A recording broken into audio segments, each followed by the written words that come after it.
Hello guys, कैसे हैं सब दोस्त। उम्मीद करते हैं सारे बढ़िया होंगे, फिट फाट होंगे, मजे में होंगे। ले जी गाइस, आज जो वीडियो देखने जा रहे हैं बहुत ही बड़ा वीडियो होने वाला है जी। India is building a dam across the sea. Okay, इसका क्या मतलब है इसका? इंडिया डैम क्यों बनाने जा रहा है सी के पास जो है वो? पानी के अंदर? हाँ, पानी के पास बनाएगा अंदर समुंदर में? यस। सी को समुंदर ही कहते हैं ना? Yes. For 50 years, India has been trying to do something no country has ever attempted. बांध बनाना। गुजरात के तट पर खंभात की खाड़ी में भारत समुद्र के आर पार 60 किलोमीटर लंबा बांध बनाने की योजना बना रहा है, जिससे अरब सागर की एक विशाल भुजा बंद हो जाएगी और ये पृथ्वी का सबसे बड़ा ताजे पानी का जलाशय बन जाएगा। इस पर $14 बिलियन से अधिक की लागत आएगी और इसे दुनिया के सबसे प्रतिकूल समुद्री वातावरण में से एक का सामना करना पड़ेगा। एक ऐसी खाड़ी जहां समुद्र का जल स्तर दिन में 2 बार 11 मीटर तक ऊपर और नीचे होता है। यह विचार पहली बार 19 से प्रस्तावित किया गया था। आधी सदी तक यह सिर्फ कागजों पर ही रहा। बहुत महत्वाकांक्षी, बहुत महंगा, बहुत मुश्किल। एक्सपेंसिव। फिर मई 2026 में नीदरलैंड की यात्रा के दौरान प्रधानमंत्री मोदी ने एक समझौते पर हस्ताक्षर किए जो शायद आखिरकार इस 50 साल पुराने सपने को कंक्रीट और स्टील में बदल दे। इस परियोजना को कल्पसर के नाम से जाना जाता है। कल्पसर। ये भारत द्वारा परिकल्पित अब तक की सबसे महत्वाकांक्षी जल परियोजना की कहानी है और ये भी कि इसे आजमाने के लिए समुद्र पर महारत रखने वाले देश की मदद की जरूरत क्यों पड़ी। कृपया चैनल को सब्सक्राइब करें और वीडियो को लाइक करें। यह वास्तव में चैनल की बहुत मदद करता है। गुजरात के भूगोल में ही जल संकट समाहित है। राज्य का सौराष्ट्र क्षेत्र अरब सागर में निकला हुआ एक प्रायद्वीप लगातार सूखे की चपेट में रहता है। सीमित नदियां, अनियमित मानसून और ताजे पानी का कोई विश्वसनीय बड़े पैमाने का स्रोत नहीं। दशकों से किसान अनिश्चित वर्षा और घटते भूजल पर निर्भर रहे हैं और जल स्तर गिरने के साथ साथ गहरे कुएं खोद रहे हैं। इस बीच खंभात की खाड़ी के ठीक पार नर्मदा, माही, साबरमती और धाधर जैसी प्रमुख नदियां भारी मात्रा में ताजा पानी सीधे समुद्र में गिराती हैं, जहां वो खारे पानी में मिलकर बेकार हो जाता है। वाह, कल्पसर का तर्क सरल है। उस ताजे पानी को समुद्र तक पहुंचने से पहले ही पकड़ लेना। खाड़ी के पार एक बांध बनाकर भारत भूमि की ओर नदी के बहाव को रोक लेगा। समय के साथ रुका हुआ ताजा पानी खारे पानी को बाहर धकेल देगा, जिससे लगभग 2000 वर्ग किलोमीटर क्षेत्र में एक जलाशय बनेगा, जिसमें लगभग 8 बिलियन घन मीटर पानी होगा। वो पानी 10 लाख हेक्टेयर से अधिक कृषि भूमि की सिंचाई करेगा, सूखाग्रस्त क्षेत्रों को पीने का पानी उपलब्ध कराएगा और उद्योगों को सहायता देगा। योजना के कुछ संस्करणों में ये नवीकरणीय ऊर्जा भी पैदा करेगा और एक सड़क लिंक प्रदान करेगा जो सौराष्ट्र और दक्षिण गुजरात के बीच की 240 किलोमीटर की यात्रा को घटाकर केवल 60 किलोमीटर कर देगा। केवल 60 किलोमीटर कर देगा। एक बांध, जल सुरक्षा, बिजली और कनेक्टिविटी, सब कुछ एक साथ। लेकिन खंभात की खाड़ी पृथ्वी पर कुछ भी बनाने के लिए सबसे कठिन स्थानों में से एक है। ये खाड़ी कीप के आकार की है, जो अपने दक्षिणी मुहाने पर चौड़ी है, लगभग 180 किलोमीटर और उत्तर की ओर तेजी से संकरी होती जाती है। जैसे ही महासागर संकरी खाड़ी में प्रवेश करता है, पानी के पास ऊपर उठने के अलावा कोई रास्ता नहीं बचता। परिणाम स्वरूप यहां दुनिया के सबसे ऊंचे ज्वार भाटा आते हैं, जहां ज्वार के दौरान समुद्र का स्तर 11 मीटर तक ऊपर नीचे हो जाता है। के जल अधिकांश तटों पर ज्वार की सीमा 1 से 3 मीटर के बीच होती है। कल्पसर बांध को अब तक बनी किसी भी समुद्री संरचना की तुलना में कई गुना अधिक शक्तिशाली बलों का सामना करना होगा। ये ज्वार बेहद तीव्र धाराएं पैदा करते हैं। दिन में 2 बार पानी की भारी मात्रा अत्यधिक गति से अंदर और बाहर आती है, जो भारी मात्रा में गाद लाती है। और खाड़ी एक भूकंपीय क्षेत्र में स्थित है।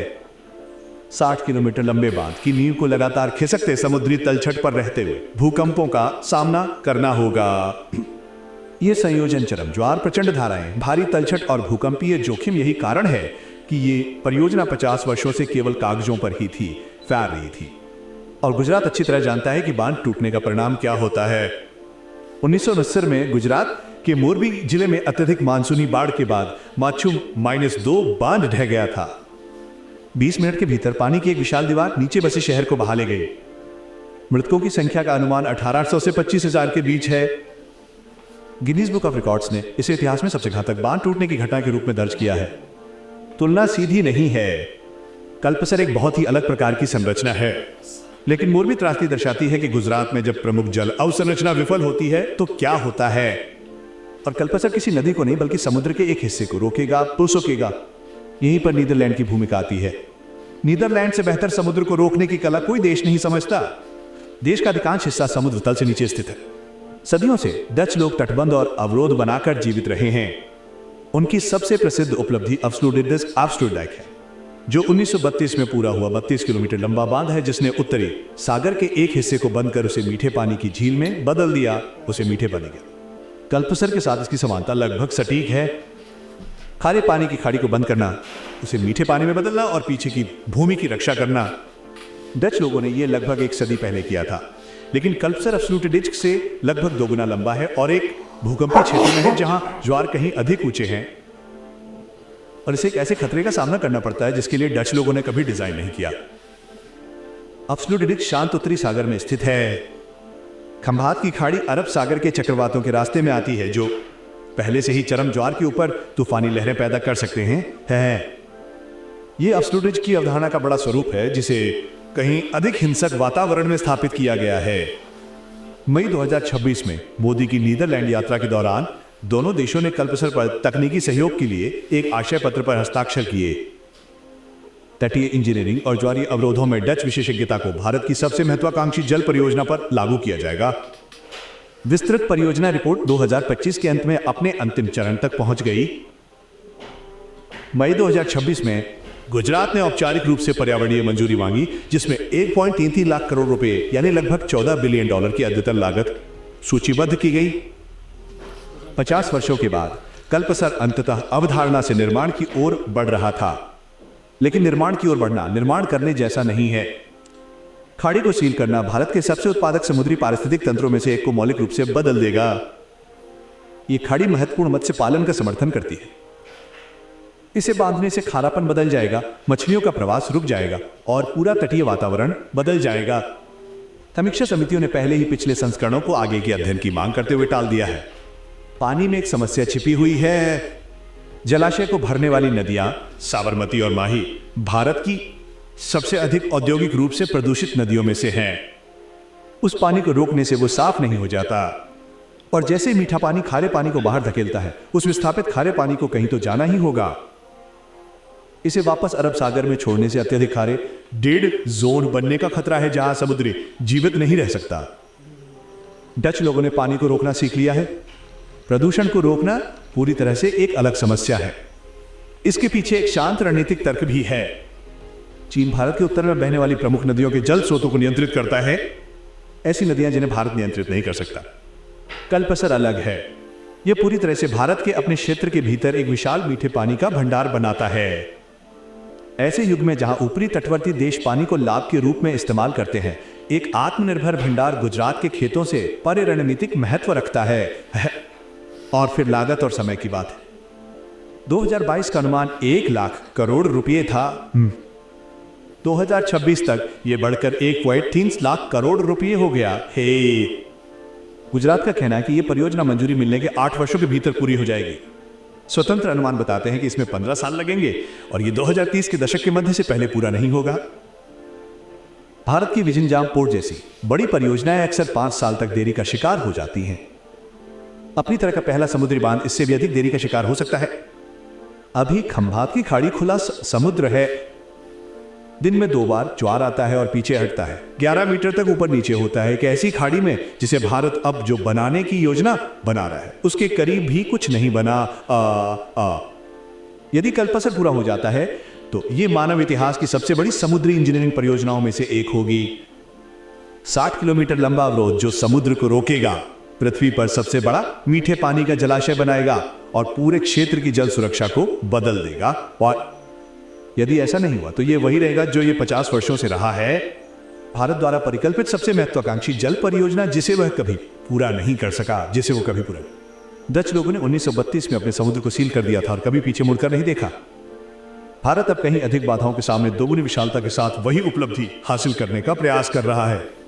नदियां अभी भी खाड़ी में बह रही हैं। ज्वार अभी मतलब देखा जाए तो इंडिया के लिए ये एक बहुत बड़ा प्रोजेक्ट है, चैलेंज होगा। मतलब देखा जाए तो इसमें जो मतलब साफ पानी है ना, उसको स्टोर किया जाएगा, जिसमें मछलियाँ वगैरह जो है वो मतलब जिंदा रह सकेंगी, और जो दूसरा मतलब खारी पानी है उसको वहां से निकाल दिया जाएगा। वो मीठा पानी है जो वो खुद ही खारे पानी को निकाल देगा। वो मशीनरी इस तरह की लगा रही है कि ये प्रोजेक्ट तब से शुरू हुआ है। इसको शुरू करना 50 साल पहले इसकी बुनियाद कहते हैं 2011 में जब वो मोदी 1979 में बाढ़ आई थी गुजरात में, तब से इसकी बुनियाद रखी गई है कि खम्बट डैम बनना है। गुल्फ ऑफ खम्बट ऐसा नाम ही है, गुल्फ ऑफ खम्बट, कि जिसकी बुनियाद रखी गई थी कि ये हमने बनाना। तब से ये बुनियाद, ये मुझे लगता है 2026 में इसके ऊपर काम शुरू हुआ है, जिसकी लागत बता रहे हैं 1,33 करोड़ लगा लें। 30 लाख करोड़ इतनी लागत है। 1,33,000 14 billion dollar. Netherland 14 billion dollar Netherland के साथ मिलके ये कर रहे हैं। पहले उन्होंने किया हुआ है। नेदरलैंड और इंडिया के जो इंजीनियर हैं वो मिलकर इसके ऊपर काम करेंगे। अच्छा, ये सुनने में ये आ रहा है कि अगर इस पे काम स्टार्ट होगा तो ये 2030 तक कंप्लीट होगा। 2030 तक वो इतना कह टाइम रहे हैं लगेगा। कि काफी 3 साल में डैम बन जाएगा, काफी प्रोजेक्ट्स हैं क्योंकि 2026 तो जा रहा है। 2026 4 साल में बन ही जाएगा। 3-4 यार 4 साल तो है ही नहीं है ना, 3.5 साल 3.5 साल भी नहीं है। 8 यार महीने इंजीनियर तो 4 महीने अच्छे इंजीनियर्स होंगे तो वो बना ही लेंगे, जाहिर सी बात है। 3-4 साल के अंदर डैम बन ही जाता है। 3 साल लेकिन इस डैम बनने से इंडिया को फायदा बहुत ज्यादा होगा। ठीक है, इससे ये होगा ना कि जो गुजरात के लोग हैं, गुजरात ने कहते हैं 1979 में बहुत बड़ी बाढ़ देखी है, कि जिसमें कहते हैं कि इनके गांव तबाह हो गए थे, और किसी को कहते हैं कि हिस्ट्री में लिखा गया ऐसा बाढ़ अभी तक नहीं है। यार आप जैसा गुजरात आप में दूर क्यों जाते हो? आप देख लो, हर साल पाकिस्तान में भी तो फ्लड आता ही है। वो कहते हैं कि ये रिकॉर्ड किया गया है हाँ। कि जैसा गुजरात में बाढ़ आया था ना, अभी तक ऐसा रिकॉर्ड नहीं किया गया। अगर आपके मुल्क में डैम होंगे तो और जितनी मर्जी बाढ़ आ जाए आपको टेंशन नहीं होगी। ये डैम बनने से जो गुजरात के जिम्मेदार हैं, वो फार्मर है, वो खुशहाल जाहिर सी बात है, वो पानी उनकी स्टोर ज़मीनी होगा खुश हो जाएगी। तो बाद में वो जैसे मर्जी इस्तेमाल मीठा करेंगे। पानी है वो आम को मिलने के लिए अच्छा मिलेगा। पूरे गुजरात और ये के लिए अच्छा है। पहले जो कोड़ा पानी था ना, जो कड़वा खारा पानी पानी जो था, वो मीठे पानी में ऐड होता था तो पानी तबाह हो जाता था। वो जो मतलब अंदर मछलियां वगैरह जितने भी जीव वगैरह थे वो सारे तो वो मर पानी जाते भी तबाह हो जाता था ना। कोड़ा पानी जब मीठे पानी में जाएगा तो वो पानी जाया हो जाएगा, वेस्ट है, वो किसी काम नहीं आएगा, ना किसान के काम आएगा ना पीने के काम आएगा। तो अब वो डैम बना रहे हैं और ऐसी मशीनरी का इस्तेमाल करेंगे कि जब कोड़ा पानी है ना, उसको वो मशीनरी मीठे पानी से अलग कर देगी कि मीठा पानी आपका स्टोर अलग होगा। हो जाएगा, वो स्टोर हो जाएगा। जो हाँ, खारा पानी है वो अलग से मीठा निकल पानी जाएगा। आपके फार्मर के पास भी जाएगा, आपके पीने के काम भी आएगा, जिससे आपकी आवाम भी खुश और होगी। सबसे आपके बड़ी farmer बात भी यह है खुश कि होंगे। जितना मर्जी बाढ़ आ जाए आपको टेंशन नहीं है। आप टेंशन जैसे नहीं मर्जी पानी कि स्टोर वो कर सारा सकते हो। पानी जो पानी डैम में स्टोर स्टोर होगा। होगा। हाँ। ये सबसे तो ये है अच्छी तकनीक है। अब देखें, चलिए जी गाइस, बाकी देखते हैं कब तक ये जो प्रोजेक्ट है कंप्लीट होता है। तो मिलते हैं आपसे अगली वीडियो में। रखें बहुत सारा ख्याल। Good bye.